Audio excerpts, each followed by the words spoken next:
Good afternoon. My name is Richard Tanner. I was at the meeting last evening, being March 10th, 2015, and I was not able to stay for the entire meeting because of some personal commitments I had that had to be addressed by me later that evening. I did listen to Dave's talk and the numerous questions that arose therefrom.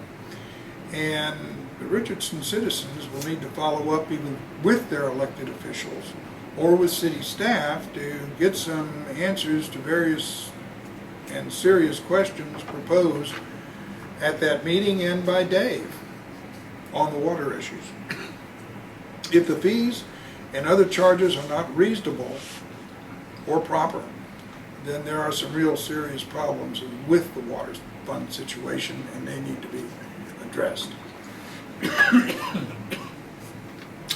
I also heard the beginning of Sherry's talk, and Sherry has just done an outstanding job over many, many years. Her major interest has been in the financial area of the city, but she also is actual and attuned to other facets of the city charter and city government as well. My particular interest is in the general and adherence to the provisions of the charter, state law that applies to home rule cities, and also to the Texas Constitution. Why is this important? It's extremely important because that's the very fabric of our relationship with the different levels of government in this country, specifically here in the city of Richardson. In our own Declaration of Independence back in 1776, you will find the phrase that governments are instituted among men. This was really a new concept back then, but not anymore now. It's taken and it's accepted. Now, in that particular regard, governments are not imposed on people. People propose charters. And that's what we're going to be dealing with to a certain extent here in Richardson, perhaps this year. One of the most important rights, of course, is the right to petition the government for redress of grievances and also to peacefully assemble. You'll find those protections in the Constitution of the United States and also in Article 27 of the Texas Constitution. We don't talk much about the Texas Constitution, but it's rather extensive and has a lot of rights in it for Texas citizens. One final note and general comment was Abraham Lincoln's Gettysburg Address, where he finishes up, as I'm sure we all remember, that it is government of the people, by the people, and for the people that should not perish from this earth. And that applies to us today as it did back then in November of 1863. Currently, there is a charter commission that was appointed by the City Council of the City of Richardson. While I have a number of specific objections to how it was created, the lack of citizen input at each and every meeting is of major concern. Now, I know that if this report goes forward, that the City Council will have a decision to make of whether or not to submit to the voters any proposed amendments at all. And they may choose to submit some, they may choose to submit all, they may choose to submit none.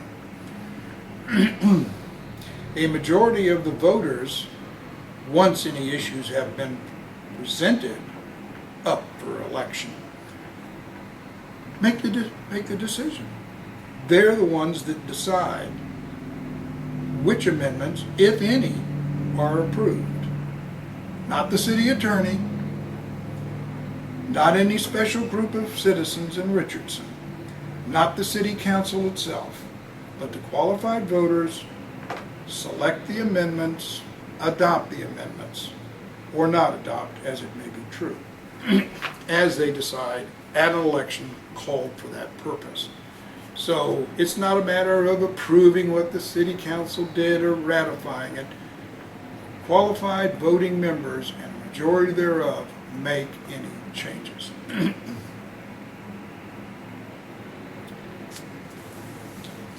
There's a provision in the Local Government Code, Chapter 9 specifically, dealing with home rule municipality, and it discusses amendments, and more importantly, it discusses a new charter or charter commission.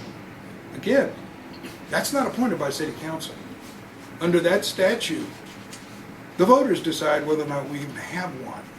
And then the voters decide who's on the commission. It's not just some appointment by the City Council members. They're voted on. Those are the people that, in effect, write a charter. They may use provisions from the existing charter. They may make some changes. But it's something that the voters decide to have, and the voters decide who's on it. And then, once the charter is finished, the voters have the right to decide whether they'll approve it. Again, all of this is up to the action of the voters, not up to other individuals that just happen to live here in the city of Richardson.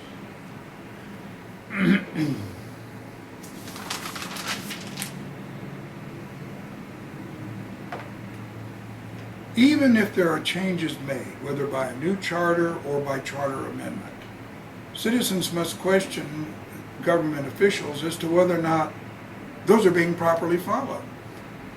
Just because you have a charter or just because you have an agreement does not mean that the individuals in charge of implementing that agreement are doing so correctly for whatever reasons. And I can give you two examples that I'm personally aware of here in the city of Richardson. One dealt with closed membership, closed meetings, as found at City Council, City Charter from 1989 at 3.10. All meetings of the City Council or any committees thereof were to be open. In other words, no closed meetings. And that was enacted by the voters of Richardson in 1989. There were closed meetings for almost 2 decades, even after that was passed. Nobody seemed to say anything about it, until the question was brought up, I believe, sometime in 2007. And then Council Member Jim Shepard at the time refused to go into any more closed meetings. There were no more closed meetings until there was an amendment to the charter that permitted certain meetings to be closed. But that took a charter change. But remember, the charter that said only open meetings, all meetings of the council are to be open, was enacted in 1989. It wasn't stopped till 2007. So there were people violating the charter on the city council for quite a number of years by even having a closed meeting. Again, the citizens need and should know what's going on. The second one, direct election of mayor. This is a provision in the Texas Constitution from the late 1870s, not 1970s, 1870s, that all citizens have the right to vote for mayor and other elected officers. We didn't do that in Richardson until 2013.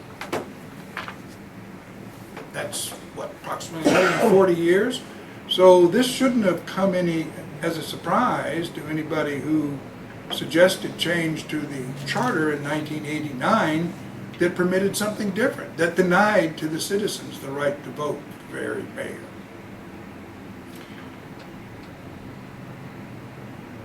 There are only 2 contested elections for the city council this year, May of 2015. But those seats are vitally important. So vote for the candidate of your choice, the one most likely to be citizen-friendly or supportive.